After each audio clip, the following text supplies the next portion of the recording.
देहरादून की ठंडी हवा में एक अलग ही नशा था। आर्यन अपनी पुरानी डायरी लिए कॉफ़ी शॉप के एक कोने में बैठा था। उसे शब्दों से प्रेम था, लेकिन जिंदगी की हकीकत से थोड़ा सा डर लगता था।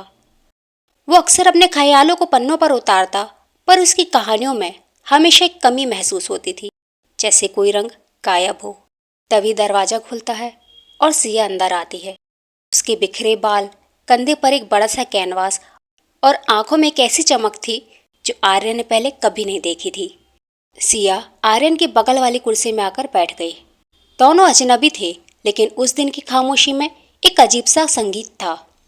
आर्यन की कलम रुकी हुई थी, वो एक सफ़ेद पन्ना घूर रहा था।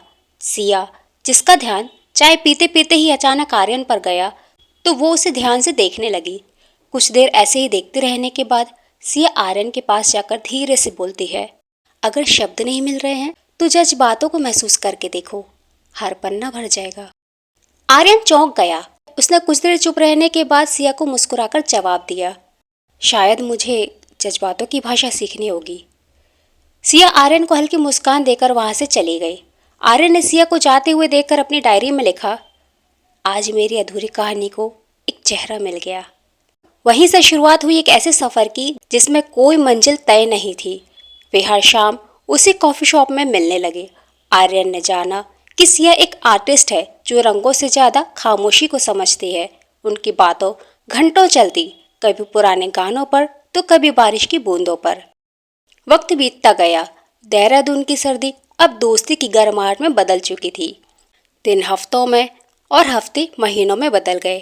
अब वे अजनबी नहीं थे। वे रोज मिलते, लंबी सैर पर जाते और एक दूसरे के सपनों को साझा करते। एक शाम सड़क पर टहलते हुए आर्यन ने सिया का हाथ पकड़ने की कोशिश की, पर वो झिझक गया। सिया ने उसके इस उलझन को समझा और खुद उसका हाथ थाम लिया। उस ठंडी हवा में आर्यन को एक अलग ही गर्माहट महसूस हुई। तेरी छुअन का एहसास कुछ ऐसा हुआ है जैसे रेगिस्तान में बारिश का झोंका है। तू पास है तो कायनात अपनी लगती है, वरना ये जहां महज एक धोखा है। एक शाम जब बादल पहाड़ों से नीचे उतर आए थे, आर्यन ने सिया की आंखों में झांका। उन आंखों में एक गहराई थी, एक इंतजार था। आर्यन ने हिम्मत जुटाई। उसने सिया का हाथ थामा और धीमी आवाज में कहा, मेरी हर कविता अब तुम पर शुरू होती है और तुम पर ही खत्म। क्या तुम मेरी जिंदगी का वो स्थायी रंग बनोगी जिसे मैं खोना नहीं चाहता। सिया की पलकें झुक गई और उसने धीरे से अपना सिर आर्यन के कंधे पर रख दिया। उसने कहा, आर्यन, मैंने कभी रंगों के बिना दुनिया नहीं सोची थी, पर अब तुम्हारे बिना अपनी सांसों की कल्पना भी नहीं कर सकती। धड़कनों को भी रास्ता मिल जाएगा, तेरी आंखों में मुझे रब मिल जाएगा। तू बस एक बार कह दे कि तू मेरी है, फिर मौत को भी मेरा पता मिल जाएगा। लेकिन हर प्रेम कहानी में एक इम्तिहान होता है। किस्मत को कुछ और ही मंजूर था। सिया को पेरिस की मशहूर आर्ट गैलरी से बुलावा आया। ये उसके करियर का सबसे बड़ा मौका था। जब उसने आर्यन को इस बारे में बताया तो दोनों की आंखों में आंसू थे। आर्यन ने अपनी तकलीफ छुपाते हुए मुस्कुराकर सिया से कहा, तुम्हें जाना चाहिए सिया, ये तुम्हारी पंखों की उड़ान है। मैं यहाँ तुम्हारा इंतजार करूँगा, तुम्हारी यादों के साथ। विदाई की वो शाम बहुत भारी थी। स्टेशन पर जब ट्रेन चली तो आर्यन ने उसे एक डायरी थमाई और कहा, सिया, इसमें हमारे भविष्य के ख्वाब लिखना। पिछड़ते वक्त के वो लम्हे याद रहेंगे, भीगी आंखों के वो सजदे याद रहेंगे। तू दूर होकर भी मेरे दिल के पास है, मोहब्बत के हमें वो वादे याद रहेंगे। 2 साल बीत गए। आर्यन अब एक बड़ा राइटर बन चुका था। उसकी हर कहानी में एक सिया होती थी। उधर पेरिस में सिया ने अपनी कलम से दुनिया जीत ली थी, लेकिन उसका दिल हमेशा देहरादून की उन गलियों में अटका रहता था।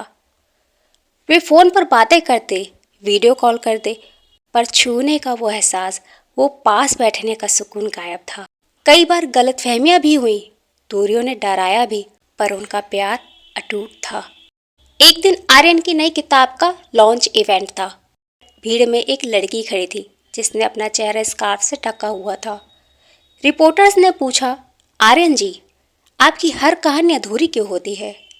आर्यन ने जवाब दिया, क्योंकि मेरी ज़िंदगी का सबसे खूबसूरत हिस्सा अभी मुझसे दूर है। घर जाते समय जब आर्यन ऑटोग्राफ दे रहा था तो वो लड़की आगे आई और अपनी वही पुरानी डायरी का पन्ना खोलकर आर्यन के सामने कर दिया। आर्यन ने उस पन्ने को देखा तो उसमें कोई शब्द नहीं थे, बस एक तस्वीर थी। वही कॉफ़ी शॉप, वही बेंच और उनके मिलने की पहली सुबह। आर्यन हैरान होते हुए उस डायरी का पन्ना पलटता है तो उसमें आर्यन और सिया की शादी का एक खूबसूरत चित्र बना था। आर्यन ने अब और भी हैरान होते हुए सिर ऊपर उठाकर उस लड़की की तरफ देखा। वो लड़की सिया ही थी। उसकी आंखों में वही चमक थी, पर इस बार उनमें थोड़ा सुकून भी था।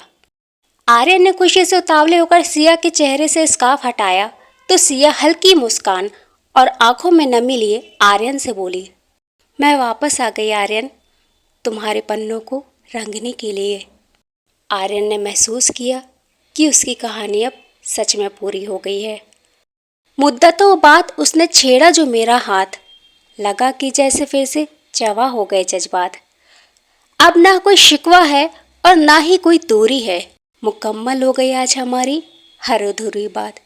आर्यन और सिया आज भी उसी कॉफ़ी हाउस में बैठते हैं। अब आर्यन लिखता नहीं बल्कि सिया के रंगों को देखता है और सिया अब सिर्फ पेंटिंग नहीं बनाती बल्कि आर्यन की कविताओं को जीती है। प्रेम वही है जो वक्त और दूरी के बावजूद वापस लौट कर आए। उनकी कहानी हमें ये सिखाती है कि सच्चा प्यार दूरी से कम नहीं होता बल्कि और भी निखर जाता है। आशा है कि आपको मेरी ये कहानी पसंद आई होगी।